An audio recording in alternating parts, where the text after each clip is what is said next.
Senator John Sidney McCain, 3 of Arizona, known for occasionally crossing the aisle and working with Senate Democrats on key legislative issues, has built a reputation as a maverick Republican.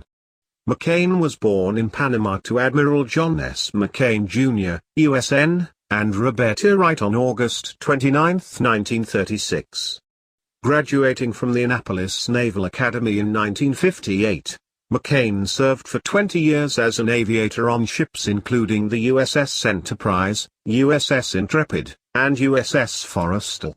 During the Vietnam War, he was captured by the enemy and spent 5 years as a prisoner of war in Communist North Vietnam.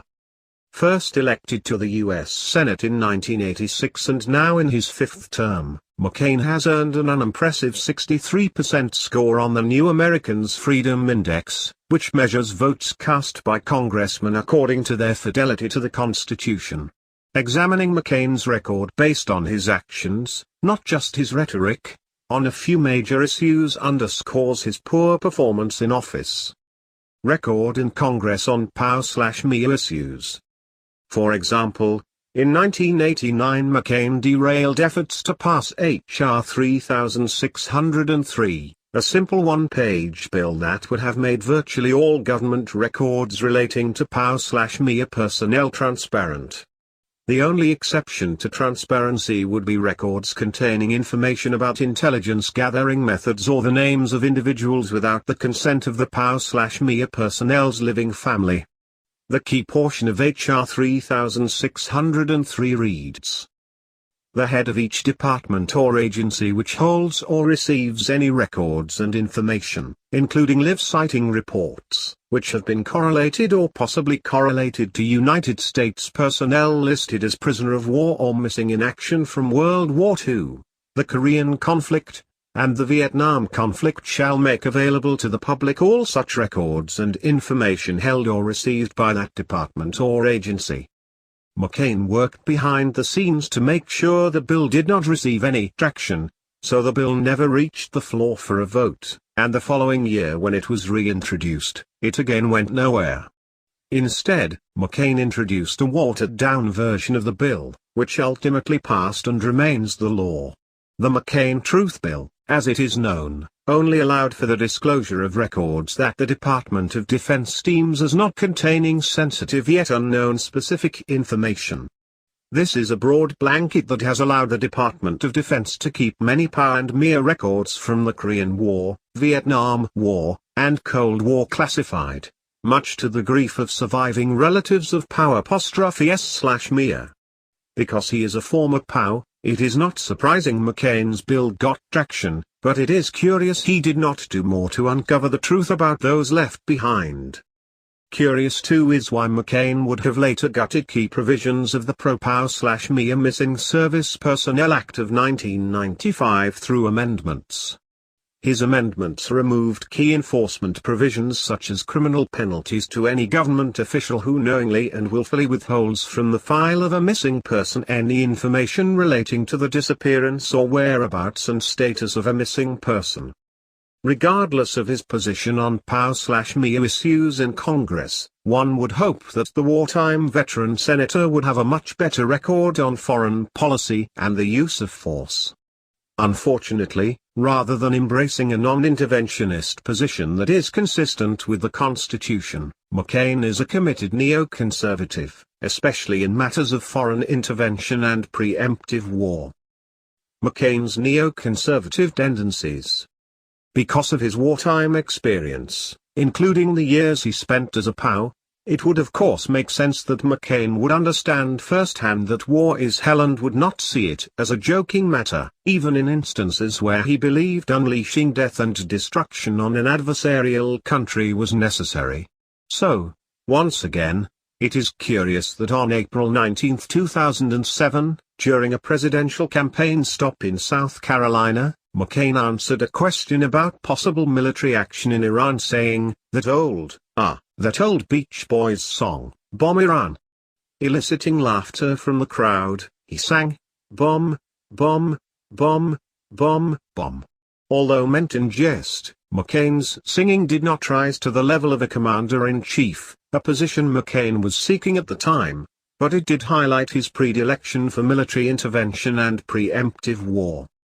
But that predilection is much more seriously highlighted by his legislative career in the Senate, where he has routinely urged military intervention.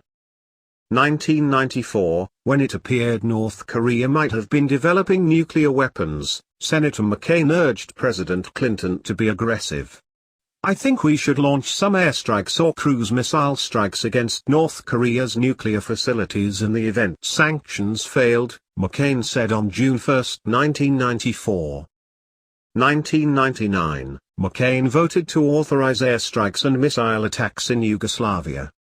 He also voted to use all necessary force and other means in Yugoslavia in accordance with enforcing previous United Nations resolutions. 2002, McCain voted for war against Iraq, also in accordance with enforcing UN resolutions, despite the fact that Iraq was merely exercising its sovereignty. 2003, McCain called on North Korea to immediately comply with its international obligations to abandon and dismantle its nuclear weapons programs, further urging the United States to the highest possible level of military readiness against the threat North Korea poses. 3 years later, McCain said on CNN's State of the Union, "I think it's time we talked about regime change in North Korea." 2011, McCain urged using all of U.S. air power in Libya to enforce United Nations Security Council Resolution 1973 and to topple the regime of Colonel Muammar Gaddafi for committing crimes against humanity. During an interview with Fox News Sunday, McCain lamented, "This thing could have been over a long time ago if we had brought the full weight of American air power to bear on him, and it's unfortunate." 2013, McCain applauded the Obama administration for providing weapons to Syrian rebels to topple the regime of Bashar al-Assad, and he urged further military action to change the battlefield equation. 2015, on MSNBC's Morning Joe, McCain called for sending combat troops to fight against ISIS in the Middle East.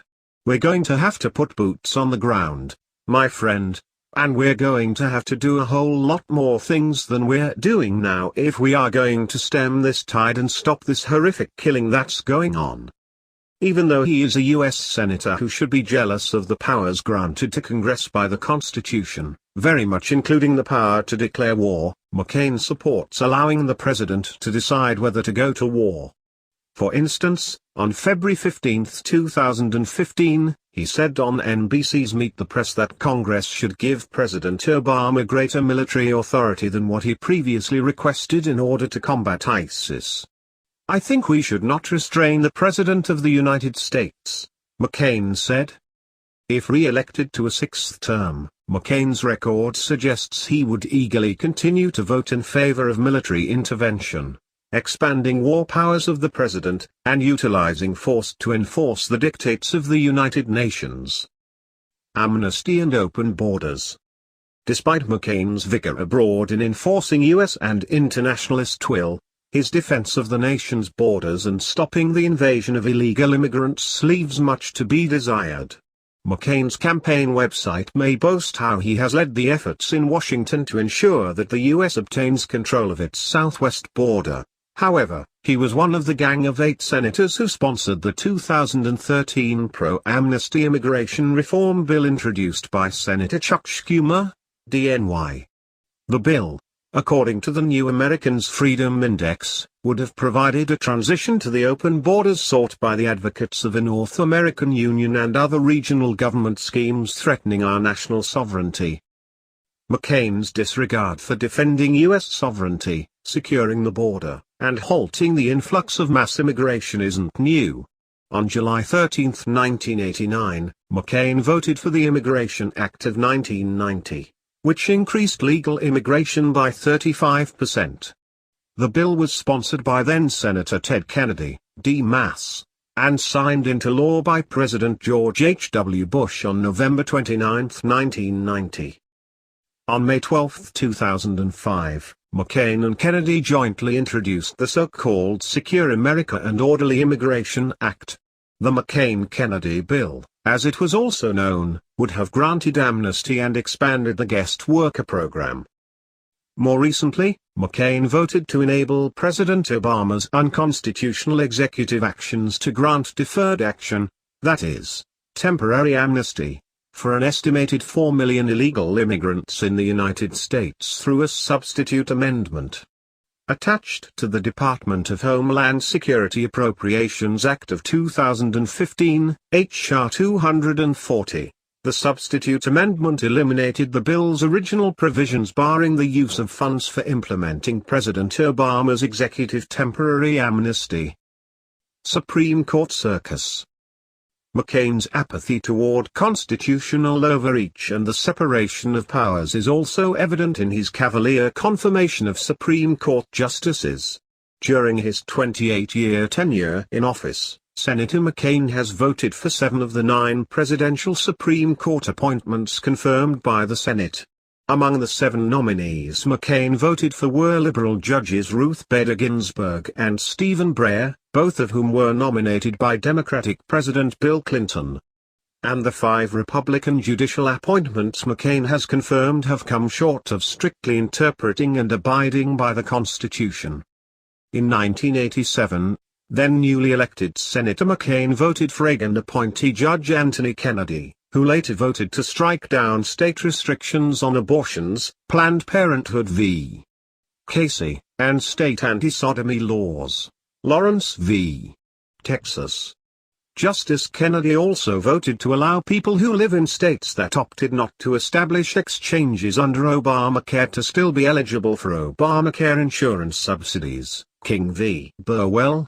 Most notably, Kennedy voted to legalize same-sex marriage by requiring all states to both issue in-state and recognize out-of-state marriage licenses for same-sex couples, Obergefell v. Hodges. In 2008, McCain's presidential campaign website named Chief Justice John Roberts, whom McCain voted to confirm in 2005, as the model for John McCain's judicial nominees. Since then, Chief Justice Roberts twice voted in favor of Obamacare, National Federation of Independent Business v. Sebelius and King v. Burwell. And as for President Obama's recent nomination of Judge Merrick B. Garland to the Supreme Court, McCain was one of 7 Republican senators in 1997 who voted to confirm then-President Bill Clinton's nomination of Garland to be U.S. Circuit Judge for the District of Columbia. Garland is regarded as a moderate rather than a constitutionalist who would strictly interpret and abide by the Constitution. In 2007, Judge Garland voted to rescind a D.C. Circuit Court's decision that struck down Washington, D.C.'s stringent handgun ban.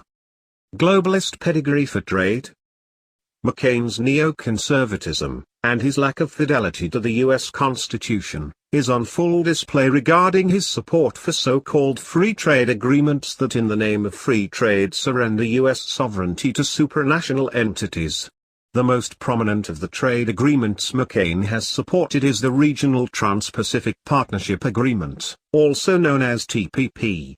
The TPP is a supposed free trade agreement negotiated among the following 12 Pacific Rim nations: Australia, Brunei, Canada, Chile, Japan, Malaysia, Mexico, New Zealand, Peru, Singapore, the United States, and Vietnam. In 2015, McCain twice voted to grant President Obama Trade Promotion Authority, TPA. TPA will allow Congress to fast-track the TPP when it comes to a vote, meaning that debate will be limited, amendments will be prohibited, and the threshold necessary for passing it will be lowered to a simple majority, 50% plus 1, of voting senators. On June 10, 2015, McCain told The Washington Post, "The TPP will strengthen the American workforce and make our economy more competitive and prosperous."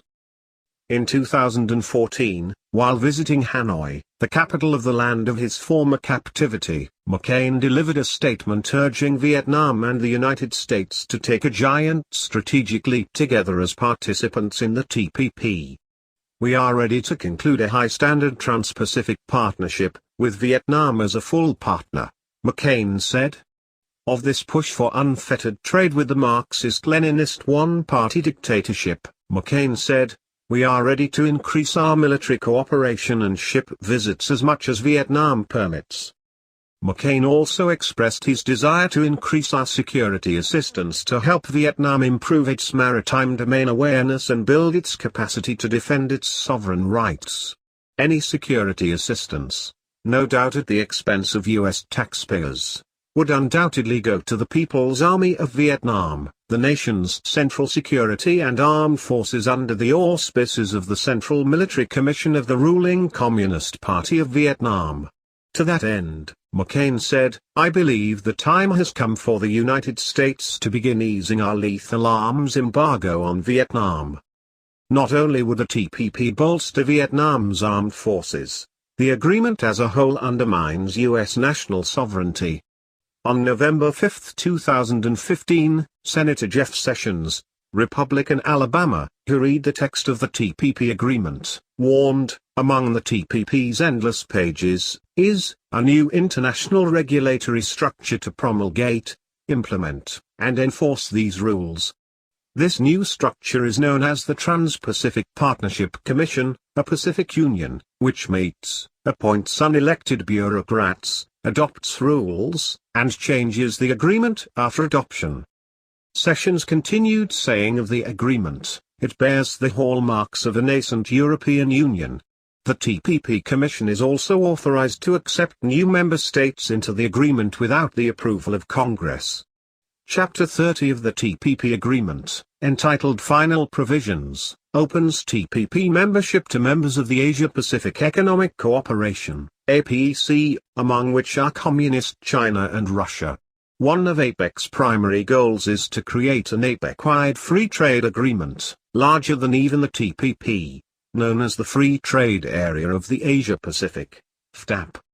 In fact, the TPP agreement itself admits expansion into the FTAP as one of its main objectives. The final point on page 2 of the two-page preamble of the TPP agreement, which McCain strongly favors, states, "Expand their partnership by encouraging the accession of other states or separate customs territories in order to further enhance regional economic integration and create the foundation of a free trade area of the Asia-Pacific." Throughout his legislative career, McCain has supported various trade deals detrimental to U.S. sovereignty. In 1991, he supported passage of the Andean Trade Preference Act, ATPA, a trade agreement between the United States, Bolivia, Colombia, Ecuador, and Peru. ATPA was a precursor to the later proposed Free Trade Area of the Americas, FTAA, a Western Hemispheric union similar to the EU. President George H.W. Bush enacted ATPA on December 4, 1991. In 1993, McCain voted for the North American Free Trade Agreement, NAFTA, signed into law by President Clinton. That same year, prior to NAFTA's implementation, the United States had a $1.66 billion trade surplus with Mexico, but by 1995, the first full year after NAFTA was enacted, the United States had a $15.8 billion deficit with Mexico. Since its implementation, the U.S. trade deficit with Mexico has only escalated, soaring to $24.5 billion in 2000, $49.8 billion in 2005, and $58.3 billion in 2015. As American manufacturing jobs continue to be outsourced to Mexico, this trade deficit will only widen. From his support of globalist trade schemes, preemptive war, and military intervention in the name of enforcing UN resolutions, to his track record of supporting open borders and amnesty, McCain's neoconservative credentials are a far cry from those of a traditional conservative or constitutionalist. He is a perfect example of the type of Me Too Republican echoing the Democratic Party that McCain's conservative predecessor Senator Barry Goldwater, Republican